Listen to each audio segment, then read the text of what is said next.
أعوذ بالله من الشيطان الرجيم. بسم الله الرحمن الرحيم. الحمد لله رب العالمين. الحمد لله على نعمة الإيمان. الحمد لله على نعمة الإسلام. أشهد أن لا إله إلا الله وأشهد أن محمدا رسول الله. اللهم صل على سيدنا محمد وعلى آل سيدنا محمد. Di antara beberapa tanda bahwa hati kita semakin dekat dan mengenal Allah adalah salah satunya ketika hati sudah bisa menerima apapun yang dihadapkan oleh Allah, baik itu taat maupun maksiat, baik itu kaya miskin, baik itu enak maupun tidak enak, baik itu sakit tidak sakit, punya uang tidak punya uang, apapun yang dihadapkan oleh Allah kepada diri kita, baik zahir maupun batinnya, itu semua kita terima dengan senang hati. Tidak ada lagi mengeluh, tidak ada lagi protes, tidak ada lagi benci dan suuzon kepada Allah Subhanahu wa taala. Sebaliknya yang ada semua itu adalah kebaikan dari Allah Subhanahu wa taala. Kita bisa beramal, tidak bisa beramal, itu semua kebaikan dari Allah Subhanahu wa taala. Jangan sampai hati ini terus-terusan protes kepada Allah Subhanahu wa taala. Sedangkan ciri yang selanjutnya adalah ketika hati kita semakin ma'rifat kepada Allah adalah ketika hati sudah bisa menjangkau mentok kepada Allah apapun yang kita lihat, apapun yang kita dengar, apapun yang terjadi, apapun yang dihadapkan oleh Allah, sudah mentok pandangan hati kita, itu adalah Allah yang berlaku. Kita sholat, kita berdoa, kita ibadah, kita nyangkul, kita apapun, kejadian apapun yang kita lihat, yang kita dengar, yang merasakan, ketika hati kita pandangannya sudah mentok Allahnya yang kita lihat, itulah ciri yang kedua, hati kita sudah semakin mengenal Allah Subhanahu wa taala. Apakah hati kita masih protes ketika membuka hidangan di depan meja makan? Apakah hati kita masih protes ketika istri kita tidak mau membuatkan air kopi?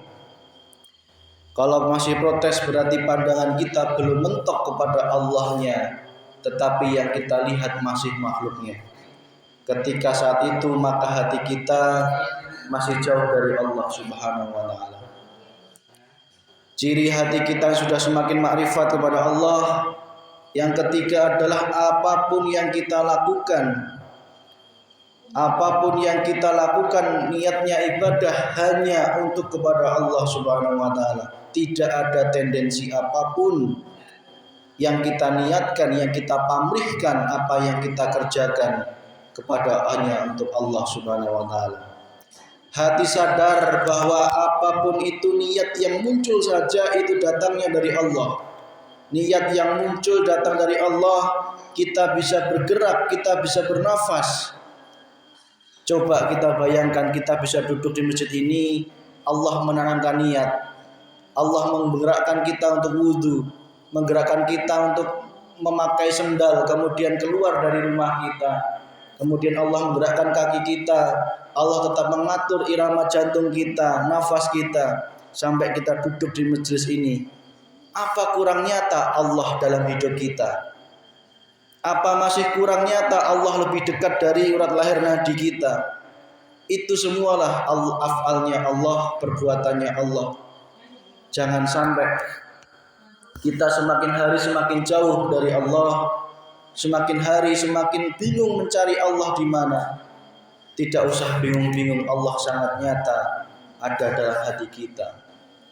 Bapak Ibu, itulah beberapa tanda makrifat yang kami sampaikan. yang lebih detailnya lagi, insya Allah kapan-kapan kita detailkan lagi, karena tidak bisa kita sampaikan jauh mendalam lagi. Insya Allah 3 tadi, hati jangan sampai protes, itu belajar, kita amaliyahkan. Kita diberikan sakit, kita diberikan uang, kita diberikan tidak punya uang, hati jangan pernah protes, mengeluh, aduh. Kalau sakit, ayo kita jangan ganti aduhnya itu, diganti dengan astagfirullahaladzim, Allahu Akbar, kita ganti seperti itu. Itulah hati yang pertama, adalah menerima apapun yang dihadapkan oleh Allah. Kok saya belum bisa beramal seperti orang lain, rajin sholat, rajin ke masjid? Itu semua adalah pemberian dari Allah. Allah bisa mencabut kapanpun orang yang rajin ibadah itu. Dan kita sebaliknya, kita yang belum bisa rajin, bisa Allah berikan rajin kepada ibadah kepada Allah Subhanahu wa taala. Terimalah semua makom yang diberikan oleh Allah saat ini, baik engkau makom yang seperti apa yang diberikan oleh Allah, terimalah. Itu semua adalah yang terbaik dari Allah Subhanahu wa taala. Yang kedua, ciri yang kedua tadi adalah bagaimana hati senantiasa meniatkan segala amalan ibadah kita hanya kepada Allah. Kalau duha saja, niatkanlah untuk mencari ridha Allah. Jika ingin mencari kaya dan sebagainya, setelah duha, angkatlah tanganmu, baru kemudian berdoalah, mintalah apapun kepada Allah. Itulah yang diizinkan oleh Allah Subhanahu wa taala. Jangan engkau kotori niat duhamu dengan niat duniawi, yang itu hanya akan menjuruskan kepada musyrik kepada Allah Subhanahu wa taala. Itu salah satu contohnya, kita kembangkan sangat jauh lebar. Yang ketiga, tanda yang ketiga adalah senantiasa hati kita sadar dan semakin sadar bahwa semua ini yang kita kerjakan, kita gerakkan, yang kita pandang, yang kita lihat, yang kita dengar, rasakan, semua nyata afalnya atau perbuatannya Allah Subhanahu wa taala. Tidak ada satu nafas pun dalam hati kita yang tidak luput dari 4 hal. Yang pertama adalah taat, maksiat, musibah maupun nikmat. Itulah nafas yang ada dalam jiwa kita. Maka diterimalah 4 itu dengan rasa syukur dan senantiasa ikhlas karena Allah Subhanahu wa taala. Alhamdulillah, pada kesempatan ini terima kasih bagi yang mendengarkan. Alhamdulillah, semoga bermanfaat bagi panjenengan semuanya.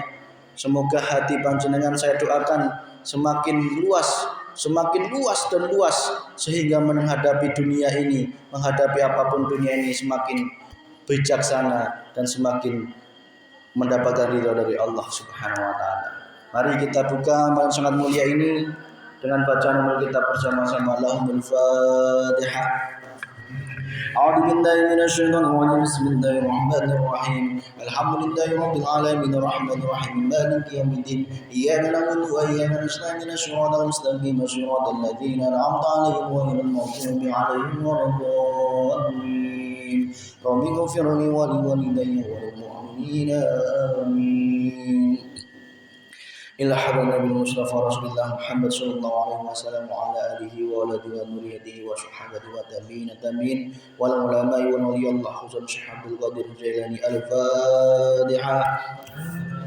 بسم الله الرحمن الرحيم الحمد لله رب العالمين الرحمن الرحيم مالك يوم الدين إياك نعبد وإياك نستعين اهدنا الصراط المستقيم صراط الذين أنعمت عليهم غير المغضوب عليهم ولا الضالين. رب اغفر لي ولوالدي وللمؤمنين آمين.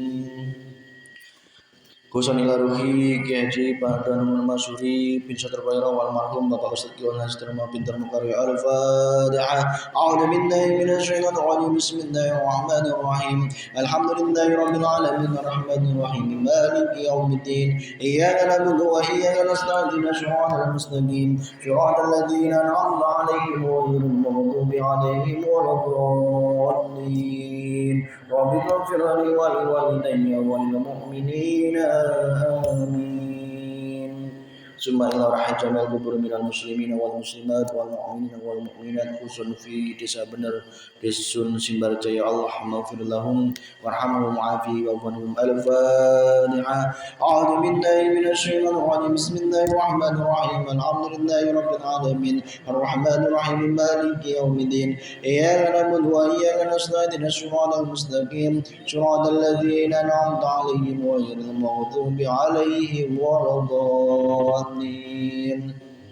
Rabbi ghfir li wa liwalidayya wa lil mu'minina amin. Khususnya ruhi almarhum almarhumah, para punduh, para ukolat, para sepuh, orang-orang berjasa di Dusun Simbarjaya ini, tokoh agama, tokoh ulama, tokoh masyarakat dan juga tokoh pendidikan yang senantiasa mendamaikan hidupnya di benar Dusun Simbarjaya ini. Semoga dapat diampuni Allah Subhanahu wa taala. Al-Fatihah.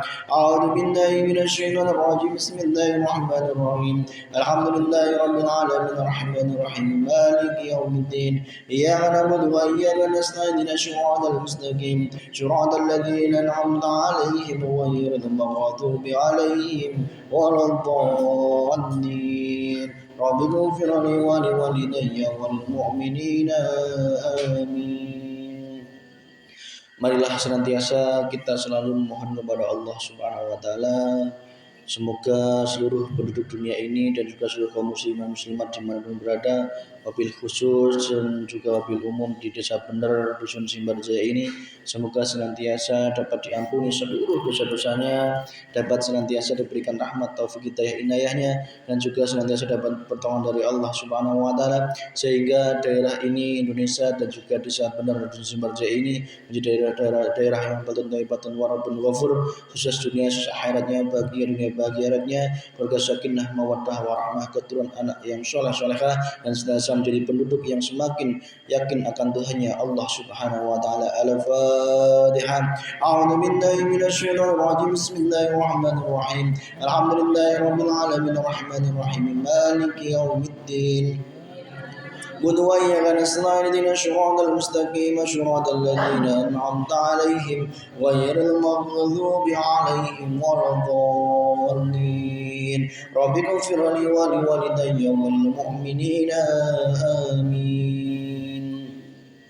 Marilah senantiasa kita memohon kepada Allah Subhanahu wa taala, semoga senantiasa Allah memberikan rahman rahimnya membentang kepada seluruh dunia ini, dan juga wabil umum Indonesia ini, wabil khusus desa bener Dusun Simbarjaya ini, dan juga saudara kita dimanapun berada, semoga senantiasa dalam perlindungan Allah Subhanahu wa taala, senantiasa semoga segera wabah COVID-19 ini senantiasa diangkat kembali oleh Allah Subhanahu wa taala, dan juga senantiasa dijauhkan dari segala penyakit berbahaya, dan juga senantiasa kita semua dijauhkan dari segala mara bahaya, dan juga senantiasa keluarga kita, anak keturunan kita senantiasa dalam perlindungan Allah Subhanahu wa taala, berada jalan yang lurus dan ridha Allah Subhanahu wa taala, bukan jalan tersesat dan juga bukan jalan dimurkai Allah Subhanahu wa taala. Al-Fatihah. A'udzu billahi minasy syaithanir rajim. Bismillahirrahmanirrahim.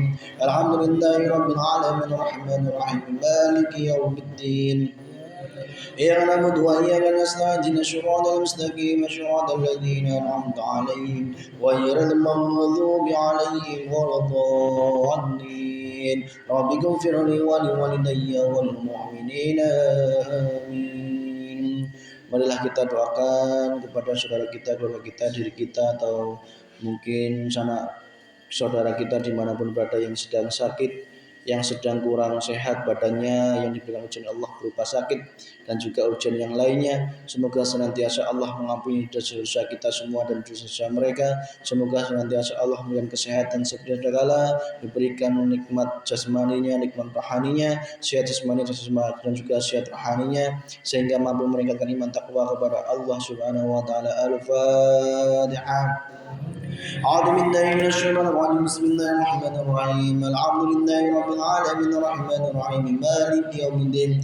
إياك نعبد وإياك نستعين اهدنا الصراط المستقيم صراط الذين أنعمت عليهم غير المغضوب عليهم ولا الضالين رب اغفر لي ولوالدي وللمؤمنين آمين. Marilah kita mohon kepada Allah Subhanahu wa taala senantiasa semoga pahala Yasin dan juga tahlil yang kita baca nanti semoga dapat mengalir kepada almarhumah dari keluarga kita, leluhur kita, saudara kita yang senantiasa mendahului kita dalam kubur sana. Semoga Allah senantiasa mengampuni dosanya, Allah menerima amal ibadahnya, menambahkan setiap posisi Allah Subhanahu wa taala. Husun ila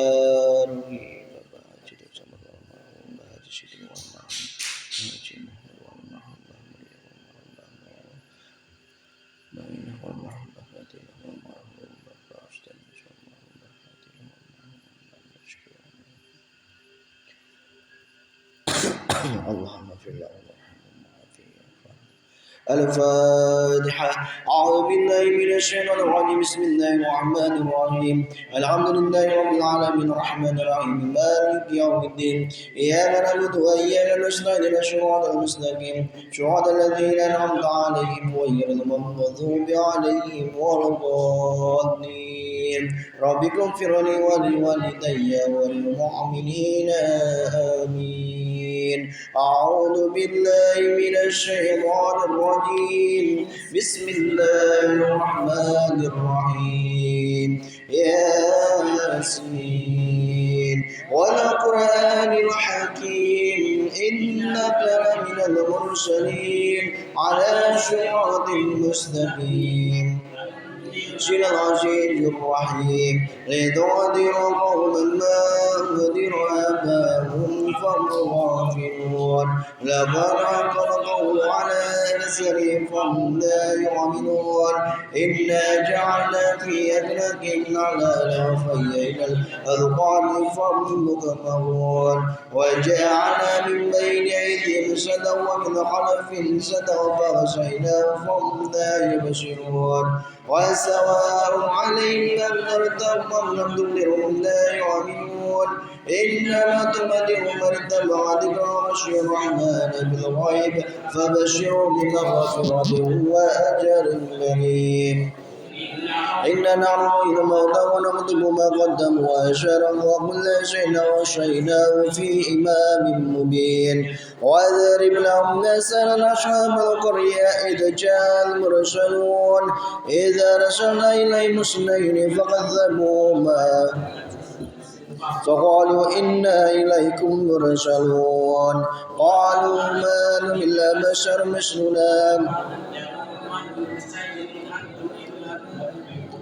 قالوا ربنا يعلم إنا إليكم لمرسلون وما علينا إلا البلاغ المبين. قالوا إنا تطيرنا بكم لئن لم تنتهوا لنرجمنكم وليمسنكم منا عذاب أليم. قالوا طائركم معكم أئن ذكرتم بل أنتم قوم مسرفون. وجاء من أقصى المدينة رجل يسعى قال يا قوم اتبعوا المرسلين اتبعوا من لا يسألكم أجرا وهم مهتدون. وما لي لا أعبد الذي فطرني وإليه ترجعون. أتخذ من دنيا آلهة الرحمن من دون لا تغني عني شفاعتهم شيئا ولا يملكون. إني إذا لفي ضلال مبين. إني آمنت بربكم فاسمعون. جنة قال يا ليت قومي يعلمون بما غفر لي ربي وجعلني من المكرمين. وما أنزلنا على قومه من بعده من جند من السماء وما كنا منزلين. إن كانت إلا شيئا واحدة فإذا هم حامدون. يا حسرة على العباد ما يأتي من رسول إلا كانوا به يستهزئون. ألم يروا كم أهلكنا قبلهم من القرون أنهم إليهم لا يرجعون. وإن كلما جميع لدينا محضرون. وآية لهم الأرض الميتة أحييناها وأرسلنا منها حبا فمنه يأكلون. وجعلنا فيها جنات من نخل وأعناب وفجرنا فيها من العيون ليأكلوا من ثمره وما عملت أيديهم أفلا يشكرون. الذي خلق الأزواج كلها مما تنبت الأرض ومن أنفسهم ولا يعلمون وآية لهم الليل نصنع منه النار فإذا هم مظلمون والشمس تجري لمستقر لها ذلك تقدير العزيز العليم والقمر قدرناه منازل حتى عاد كالعرجون القديم لا الشمس ينبغي لها أن تدرك القمر ولا الليل سابق النار وكل في فلك يسبحون وآية لهم أن حملنا ذريته في الفلك المشحون وخلقنا لهم من مثله ما يركبون وإن سنقرئهم فلا شريك لهم ولا هم ينقذون إلا رحمة منا ومتاعا إلى حين وإذا قيل لهم أنفقوا ما بين أيديكم وما خلفكم لعلكم ترحمون هذه من آيات ربهم إذا كانوا عنها معرضين وإذا قيل لهم أنفقوا مما رزقكم الله قال الذين كفروا للذين آمنوا أنطعم من لو يشاء الله أنعما إن أنتم إلا في ضلال مبين ويقولون متى هذا الوعد إن كنتم صادقين ما ينظرون إلا شهادة واحدة تعودهم وهم يبصرون ولا يستطيعون توصية ولا إلى أهلهم يرجعون ونفخ في الصور فإذا من الأجداث إلى ربهم ينسلون قالوا يا ويلنا من بعثنا من مرقدنا آدم وعد الرحمن وصدق المرسلون إن كانت إلا شهادة واحدة فإذا هم جميع لدينا محضرون فاليوم لا تظلمون نفس شيئا ولا تجزون إلا ما كنتم تعملون إن أصحاب الجنة اليوم في شغل فاكهون هم وأزواج في ظلال على الأرائك متكئون لهم فيها فاكهة ولهم ما يدعون سلام قولا من رب رحيم وامتازوا اليوم أيها المجرمون ألم نات إليكم يا بني آدم ألا تعبدوا الشيطان إنه لكم عدو مبين وأن اعبدوني هذا صراط مستقيم أضل منكم جبيلا كثيرا فلم تكونوا تذكرون هذه جهنم التي كنتم توعدون اصلوها اليوم بما كنتم تعبرون اليوم نعتم على أفواههم وتكلمنا أيديهم وتشهد أرجلهم بما كانوا يحسبون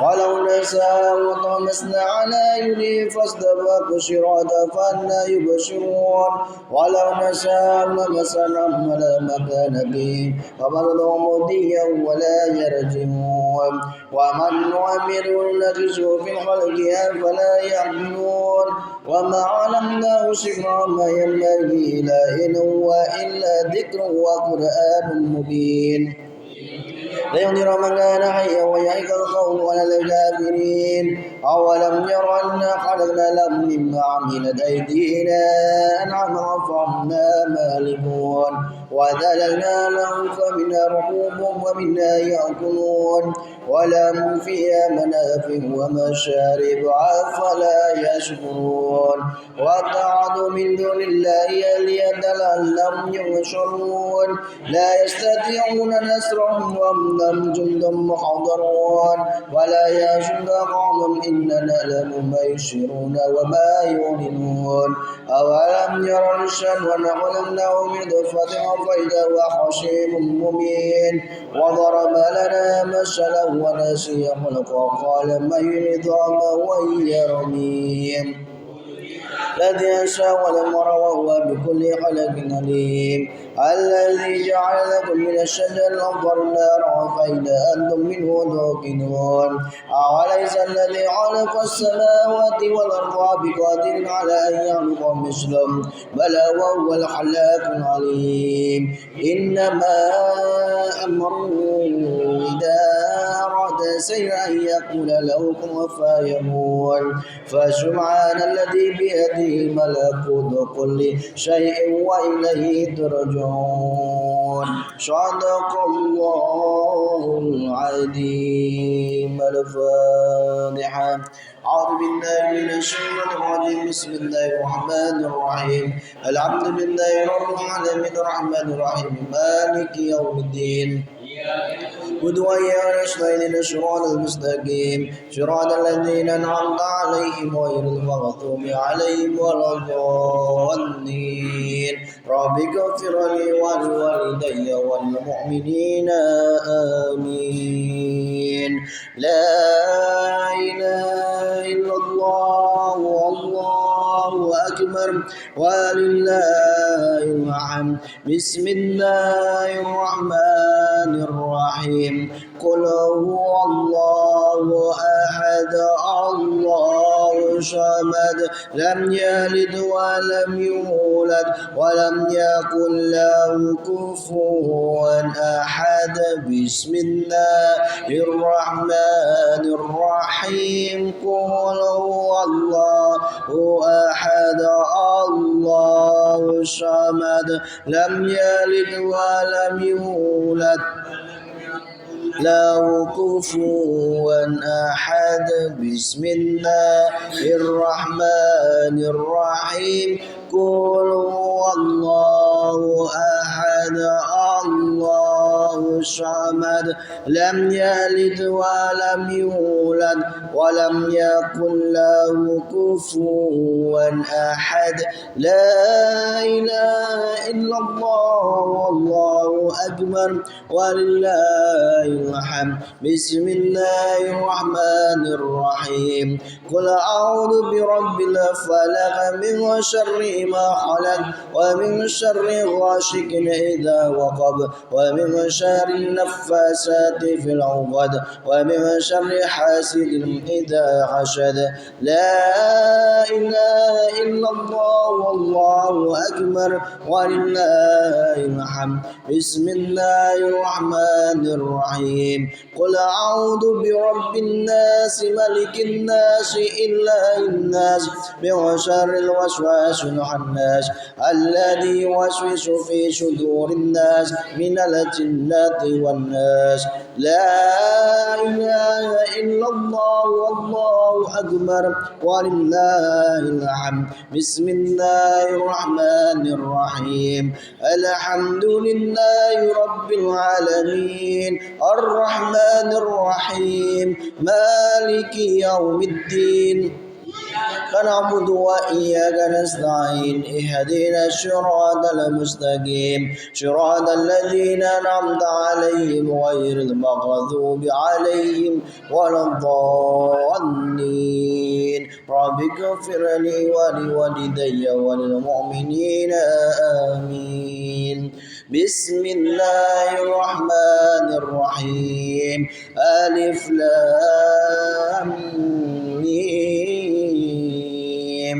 ذلك الكتاب لا ريب فيه هدى للمتقين الذين يؤمنون بالغيب ويقيمون الصلاة ومما رزقناهم ينفقون والذين يؤمنون بما أنزل إليك وما أنزل من قبلك وبالآخرة هم يؤمنون. أولئك على هدى من ربهم وأولئك هم المفلحون. وإلهكم إله واحد لا إله إلا هو الرحمن الرحيم. الله لا إله إلا هو الحي القيوم لا تأخذه سنة ولا نوم له ما في السماوات وما في الأرض. من ذا الذي يشفع عنده إلا بإذنه يعلم ما بين أيديهم وما خلفهم ولا يحيطون بشيء من علمه إلا بما شاء. وسع كرسيه السماوات والأرض ولا يؤوده حفظهما وهو العلي العظيم. لله ما في السماوات وما في الأرض وإن تبدوا ما في أنفسكم تخفوه يحاسبكم بالله فيغفر لمن يشاء ويعذب من يشاء والله على كل شيء قدير. آمن رسول بما أنزل إليه من ربه والمؤمنون كل آمن بالله وملائكته وكتبه ورسله بين أحد من رسله وقالوا سمعنا وأطعنا غفرانك ربنا وإليك المصير لا يكلف الله نفسا إلا وسعها لها ما كسبت وعليها ما اكتسبت ربنا لا تؤاخذنا إن نسينا وأخطأنا ربنا ولا تحمل علينا إصرا كما حملته على الذين من قبلنا ربنا ولا تحملنا ما لا طاقة لنا به واعف عنا واغفر لنا واعف عنا واغفر لنا وارحمنا واعف عنا واغفر لنا وارحمنا واعف عنا واغفر لنا وارحمنا واعف عنا واغفر لنا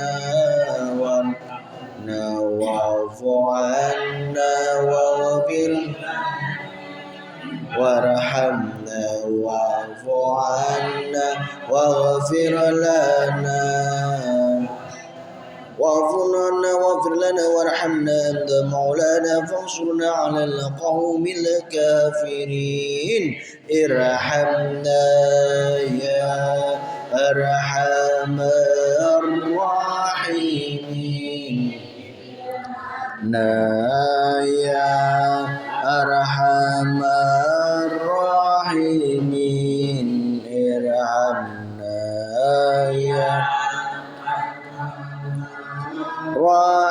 راحمين ارحمنا يا أرحم الراحمين ارحمنا يا راحمين ارحمنا يا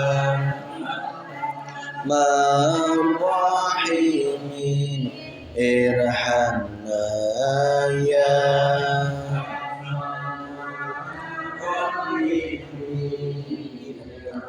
ارحمنا يا ارحم الراحمين رحمة الله وبركاته عليكم والبيت إنه حميد مجيد إنما يريد الله ليذهب عنكم رجس البيت ويطهركم تطهيرا إن الله وملائكته يصلون على النبي يا أيها الذين آمنوا صلوا عليه وسلموا تسليما اللهم صل أفضل الصلاة على سيد مخلوقاتك نور الهدى سيدنا ومولانا محمد وعلى آل سيدنا محمد عدد معلوماتك ومدد كلماتك كلما تذكرنا وغفل عنك الغافلون اللهم صل أفضل الصلاة على سيد مخلوقاتك شمس الدعاء سيدنا ومولانا محمد وعلى آل سيدنا محمد عدد معلوماتك ومدد كلماتك كلما تذكرنا وغفل عنك الغافلون اللهم صل أفضل الصلاة على سيد مخلوقاتك بدر الدجى محمد وعلى آل سيدنا محمد عدد معلوماتك ومدد كلماتك كلما تذكرنا وغفل عنك الغافلون سلم ورضي الله تعالى عن سيدنا صحابي رسول الله أجمعين وحسبهم وكيل نعم المولى ونعم الناصر حسبنا الله ونعم الوكيل نعم المولى ونعم الناصر حسبنا الله